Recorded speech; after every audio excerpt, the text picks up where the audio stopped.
What's up mga ka-kitchen? Magandang morning! Happy Monday! Wow, grabe! Ang taas ng level ng energy, yes! Siyempre dapat dahil Monday, umpisahan natin ang week ng mataas ang ating energy level dahil panibagong week, panibagong araw ng pakikibaka, and panibagong panibagong baby, speechless na si mami, na mental block siya. Yan. Anyways, mga guys, mga ka-kitchen, we're having our breakfast with my little man. Ayan siya. Hi, you say hi, Baba. Hi. Yes, you say good morning. Good morning. Yes, yan guys. Bali magbe-breakfast muna kami kasi today marami tayong ganap. Nakikita nyo ba yung dalawang hamper doon na aking lalabhan? Kaya kailangan magbe-breakfast tayo para meron tayong energy. Yan guys, ito yung breakfast namin. Ito yung linuto kong beef lengua. Tignan nyo naman kung gaano siya ka-creamy and so tender, diba? And then yung aking specialty na pork dinuguan, Kapampangan style. Ayan. And then we have the Turkish bread, and then yung sobra namin last night na flatbread from KFC, and this one is for my baba. Yung sobra naming mashed potato and chicken, spicy chicken from KFC. Yeah. And then ayan yung sa kanya, apple juice, and sa akin is syempre, di mawawala yung coffee mocha. Yun guys, samahan nyo kami for today.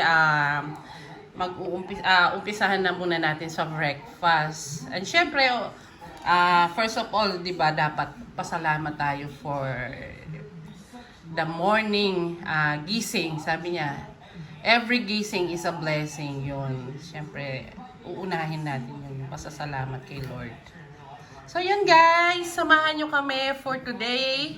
Marami tayong ganap.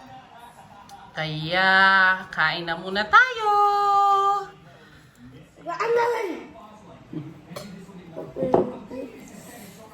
Wait, Mom, have you started yet? Yes! That's why you have to invite them. Come on, let's eat! Come and eat with us.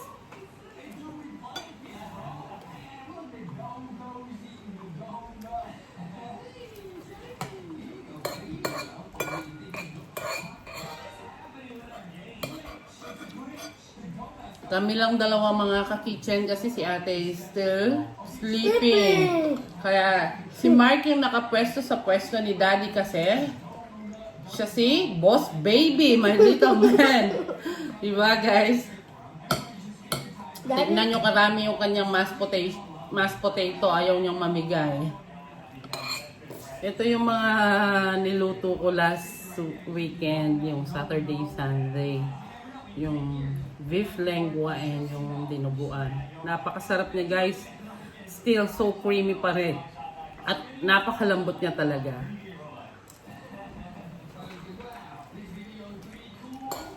Kain po, kain! Ang sarap! Walang rice muna, puro tayo ulam.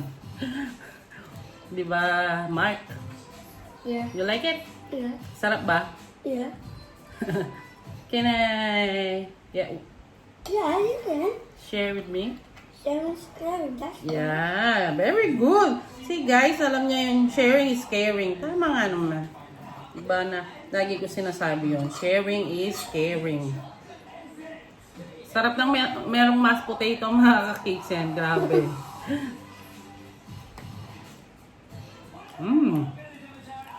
Yum. You tell them.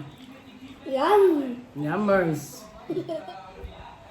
Sinasabi niya mga ka-kitchen na this mashed potato is like from Toll House. Sabi niya, di ba yung tropical chicken doon meron siyang mashed potato. But this one is different. It's just like the mashed potato in KFC. Like in the Philippines, right? Yeah. Yeah. Mmm. Mag-enjoy ka talaga. Sorry po na yung bibig ko. Hindi ka man mahihirapan talagang nguya mga kitchen. Talagang pwede diretso na lunok dahil sobrang lambot niya. Sobrang creamy talaga. Ang sarap. Ang ginamit ko dito is oxtang mga kitchen. And take note ha, kung ilang oras ko siyang pinalambot. It takes me 3 hours bago siya lumambot. Pero at least, sabi, worth it naman. Sulit, di ba? Yan guys. Tignan nyo. Ang sarap-sarap. Can you give me mashed potato pa? Yeah? Share it with me. Mm-hmm. Tingnan nyo, bite naman ng baba ko. Ang sarap kasi meron siyang mashed potato mga ka-kitchen. Talagang nagbi-blend yung lasa ng mashed potato and yung cream. Dito naman tayo sa may Turkish bread. Wow, that's a big bite. Big bite. Nahiya naman ako sa'yo. Big bite talaga. Siyempre, malaki na ako. Mami na ako. Ito, ang liit-liit lang ng mouth mo eh.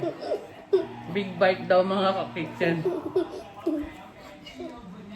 Kung gusto nyo matry ito mga kitchen, nagawan ko na to once yung ating creamy beef. Napakasarap naman. I guarantee you na talagang mag-e-enjoy kayo. At pati yung mga kids, for sure mag-e-enjoy. Di ba baba? Masarap? I like the creamy beef. You like the cream? You always telling me when I'm watching my video, Mommy, can you please watch the creamy beef video? Lagi yung pinapaulit niya. Ito lang yung kaibahan ng pagkasama mo yung family mo, yung basta compound kayo, di ba? Pag kumakain, ang dami-dami nyo, kahit ano lang pagsasaluhan nyo, talagang na-enjoy natin, di ba? Tapos, ang sarap-sarap yung para bang agawan pa, lalo na kung may tuyo yan kami. Kasi, sabi ko nga sa inyo, yun yung kinikrave namin, yung tuyo and yung bangus belly. Hindi pa ako nakabili ng bangus belly. Kasi nga, guys, puno yung aming fridge, yung aming freezer. Sayang naman kung bili ako ng bili tapos nasasaksak lang. So, yun. Hindi pa ako nakakabili ng bangus belly and tuyo.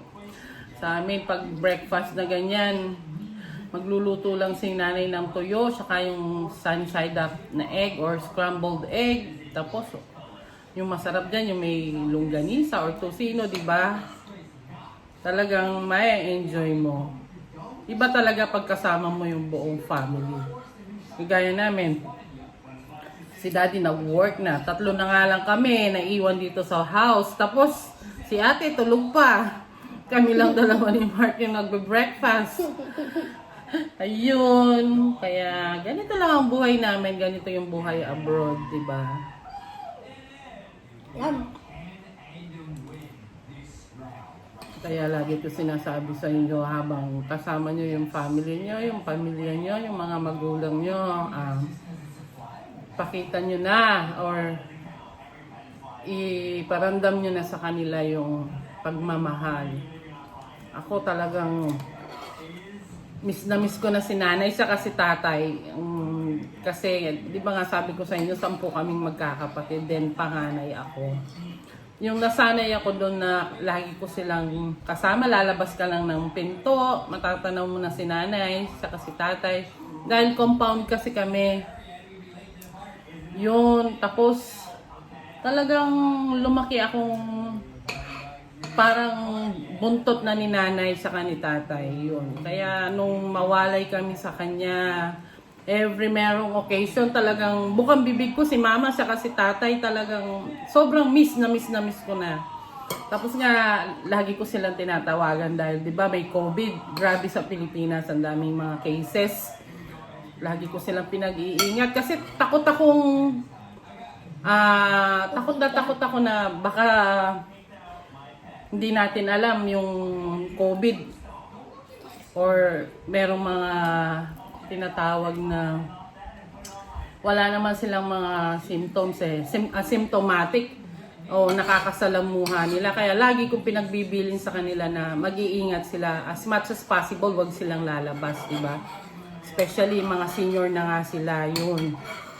So yun guys, habang nag-aalmusal, nagdadrama na naman ako kasi nga, pag pinag-uusapan yung family, talagang very emotional ako. Kasi ganun ko sila kamahal. Yun. Yun guys, pasensya na po. Tingnan nyo si baba ko. Grabe yung isang plate na mashed potato. Naubos na niya. Hindi mo man gusto, baba? Hindi mo gusto? I like it. You like it. Kala ko hindi mo gusto kasi naubos mo agad eh. Nag-enjoy ka? Yeah. Yeah.